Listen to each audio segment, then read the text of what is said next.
Good morning. So, pitas tayo ng oregano, dahon ng oregano kasi nabasa tayo ng ulan na nung isang araw.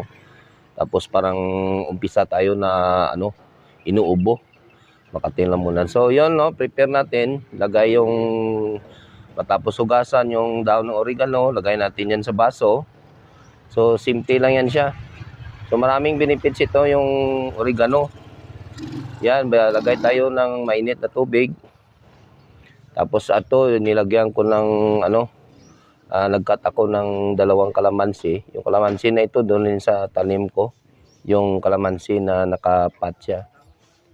So maraming benefits itong oregano no sa ubo. So hindi na natin kailangan na bumili pa tayo ng mga western medicine, yung mga synthetic. Ito yung natural, saka tested and proven ko na ito. Wala pa itong side effect, walang chemical.